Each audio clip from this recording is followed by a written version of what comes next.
Look, I'm a weird person, that much has definitely been established during my 2 years on YouTube. However, did you know that I still like to sometimes re-watch the final trailers for Breath of the Wild, and that I still cry because the anticipation and excitement is just so tangible because it was just that good?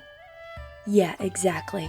One of the main aspects that gave those trailers such massive excitement was, of course, its music. Fast forward to the game's release and suddenly there's an outcry of disappointment concerning the music of Breath of the Wild. It's no secret to anyone that the series of The Legend of Zelda has literal symphonies worth of stunning themes and scores, many of its most memorable ones being super grand and epic. So when Breath of the Wild launched with minimal music and at times just the sounds of nature, it's kind of understandable that some felt cheated. While I too craved another huge score filled with thrilling music built by a full orchestra, I'm one of the few that stands by the direction the musical developers took. While they may be no one's favorites, are sometimes barely noticed, or are mostly made up of nods to previous Zelda titles, which is totally fine. Every single Zelda game, except the very first one, does this, so, it's not just Breath of the Wild that does this, it's okay. They matched the game itself perfectly. Actually, try playing the game with either earbuds in or surround sound if you can at some point, because, wow, what an experience. In fact, even amidst the disappointment, there are still some themes people latch onto as favorites for this title. One big example would be both inside and outside of Hyrule Castle. But inevitably, that means there are actually several themes that, simple as they are incredible, but overlooked.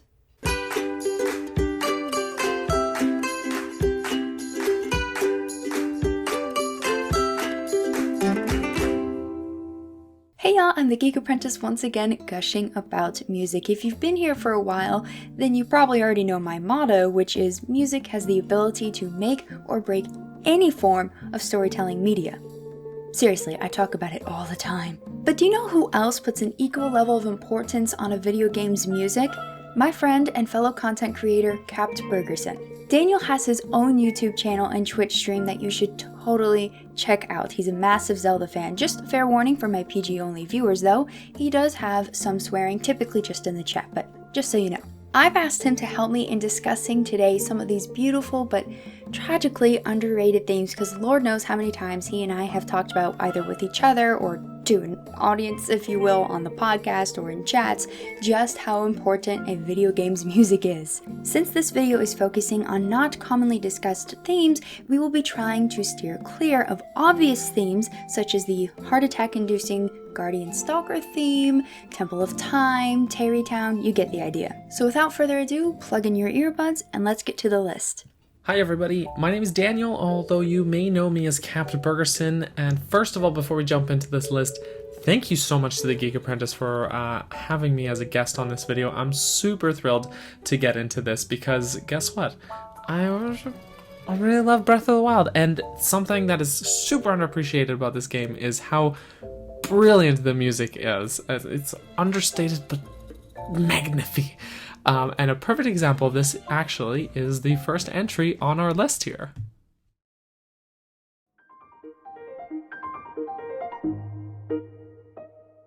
Overworld themes are tricky. You hear them more than any other track in a game because, well, it's the overworld, and you're there a lot, traversing from one land to the next. Back during Ocarina of Time, Koji Kondo, the brilliant man himself, had remarked how he worked painstakingly to make sure the Hyrule Field theme had a proper balance of variety and simplicity. Simplicity so that it could repeat easily, but also variety so the player didn't get a headache from hearing a repetitive theme. Fast forward about 20 years to Breath of the Wild, and the musical developers had their biggest challenge yet. As far as game design goes, having such a massive overworld is exciting. For those composing the themes players would hear for upwards of hundreds of hours? Oof. The first trick we all know is how they simplified the music to draw it out, but also to match the desolate atmosphere, focusing on nature sounds. Also, with the world being so big, that means large areas such as the frigid Hebra region, rainy Alcala, humid Faron, the blazing Gerudo Desert, caves, mountaintops, and so on could all each have a few themes of their own, despite also being part of the Overworld.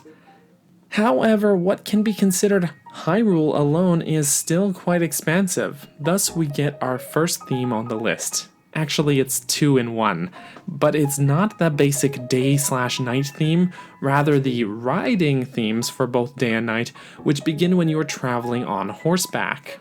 Despite hearing this score all of the time, I think it goes underappreciated. Actually, perhaps it is in fact because we hear it constantly that we forget to enjoy the nuances that make this score great. By adding a change in music for when players are riding on horseback instead of just walking, we are gifted with more layers to our experience of the overworld. If you listen carefully, you'll notice we are treated to a sweet rendition of Zelda's Lullaby on strings during the daytime riding, as well as the main theme during the evening rides. Finally, one of the simplest but greatest parts is the fact that the piano trills mimic the sound of horse hooves galloping. A subtle addition that goes a long way in enhancing our experience of the massive world of Hyrule.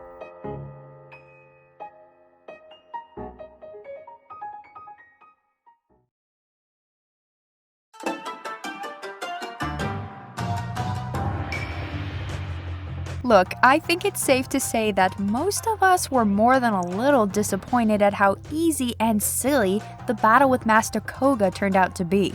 Depending on how you advanced and played the game, you probably were trying to prep for some epic battle because you've been fighting all of these insane ninja-like Yiga members. Maybe you had even already done the side quest in Kakariko Village and had bested that beast Yiga member. Naturally, with all of that build-up, discovering their leader was a paunchy old man with a bad back and poor tantrum is confusing to say the least. Or perhaps you actually found that incredibly funny and thought the irony was clever. Either way, when you listen to the battle theme backing up your fight with Master Koga, it's pretty clear that the developers were not trying to hide how silly the whole thing was. Sure, it's fast-paced like a battle ought to be, it's got the Japanese instruments to back up the ninja-esque flair, but do you know what else it has? An electric piano synthesizer thing in the background of the music. It sticks out like a sore thumb, but so does Master Koga's stomach, so there's that. Honestly, it's quite a glorious blend of opposing instruments to back up this interesting battle.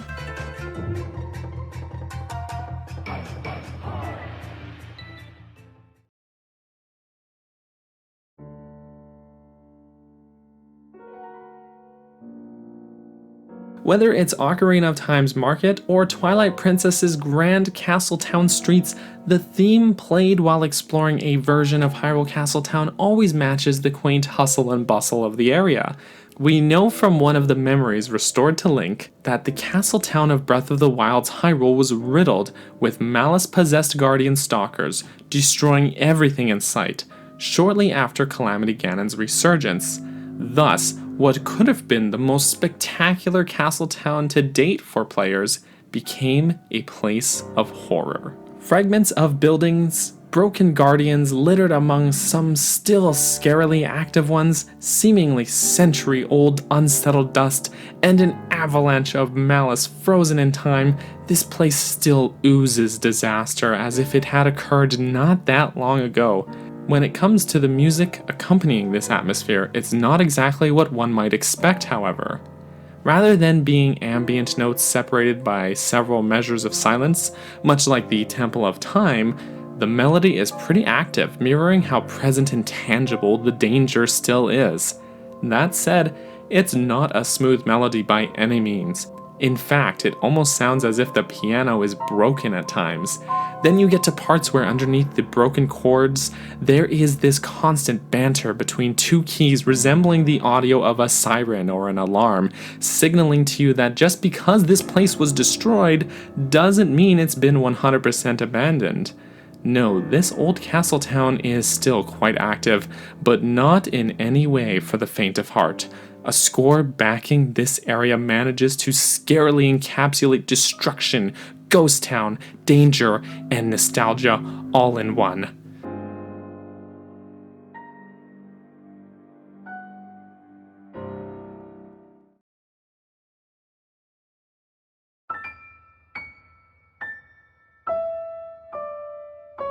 The classic house theme has been revisited and revised throughout many a Zelda game, but the song takes a drastic turn in Breath of the Wild. What was once a medium-paced, quirky tune is now a slow and somber, almost lullaby. Following the common theme of most music in this game, the melody is minimalistic. The choices made for this piece are an eerie blend of safety, warmth, and sadness. The safety and warmth reflect the fact that it's heard in these houses, which are essentially safe havens in Hyrule. No silly bokoblins, no one-eyed monsters, no freakish living death rocks, no stroke-inducing mechanical spiders. They're safe. Yet, with that safety comes the sadness. It's sobering to think that, for one thing, there are so few sanctuaries spread throughout Hyrule. It's also quite intense to realize that it's not just desolate outside of the towns, but dangerous, very dangerous, which inevitably means that trying to visit with friends or family that live way far away is practically impossible, which leaves you all isolated. The house theme in Breath of the Wild wonderfully encompasses the security of the locale itself, while also leaving traces of what stepping outside that door, outside of that village, means for anyone brave enough to attempt it.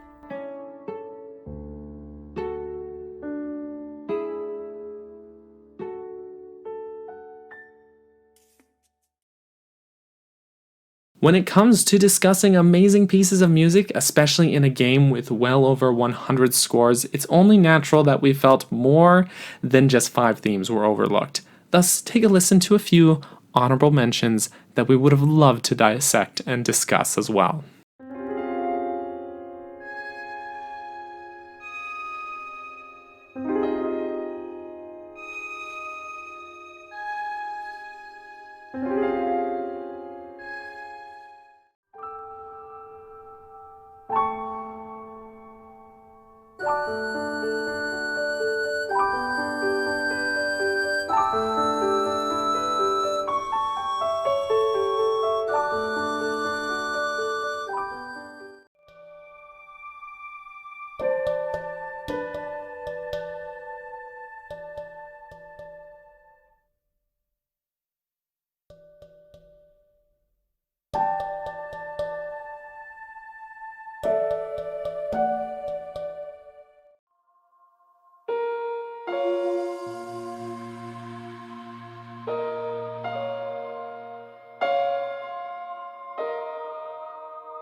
Our final theme on this list, getting straight to it, is Impa's theme. Throughout Zelda's history, we've encountered many versions of Impa, the Sheikah member trusted with guarding the royal princess Zelda. Impa is typically a tall, slender, strong, warrior-like woman. In Breath of the Wild, our introduction to Impa is this small and frail-looking woman who resembles the poses of the monks in the shrines.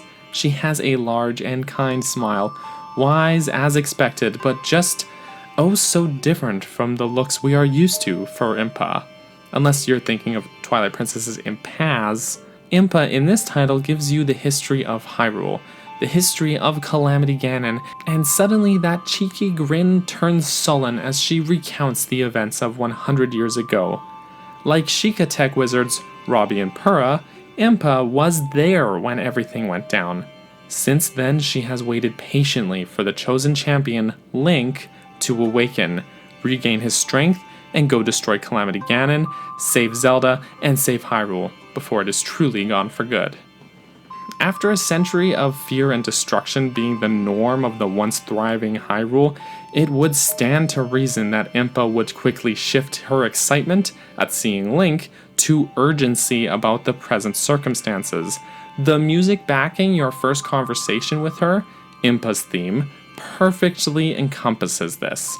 As we are not music experts despite our love of it and what it can do, it's incredibly difficult to describe what this piece does or what element of it accomplishes the emotions it provokes. We will continue to do our best though, as we have done this entire video. The theme for Impa, it sounds equally patient as it does urgent.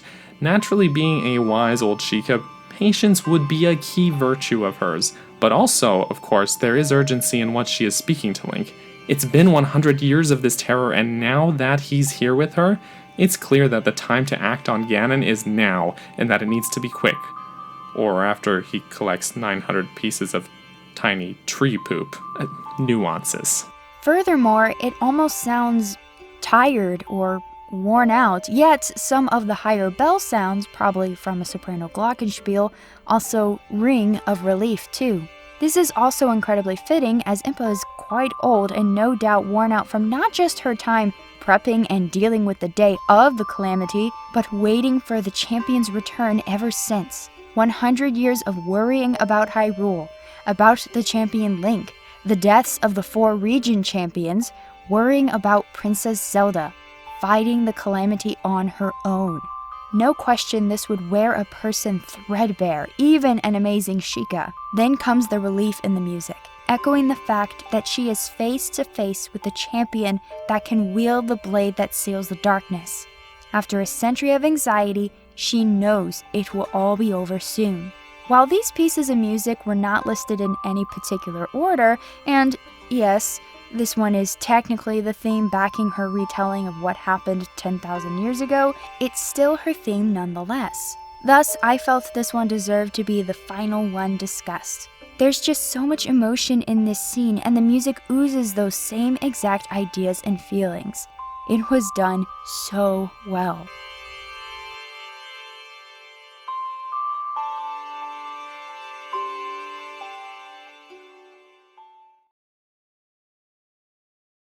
As aforementioned, the music of Breath of the Wild is certainly unorthodox when compared to the grand and epic themes of its predecessors. That doesn't mean it's bad though. Breath of the Wild was a big shakeup in the world of Zelda, and its music reflects both that and the atmosphere of the game itself. Hence, this list cannot be considered exhaustive.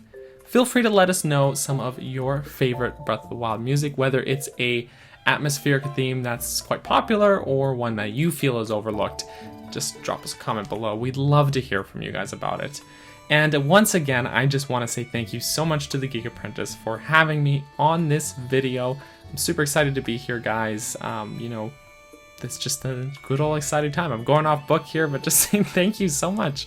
I love you all you humans. You're all so great. I'm Daniel, aka Capt Burger. Oh, this is falling apart. You're gonna have to edit this. I'm so sorry.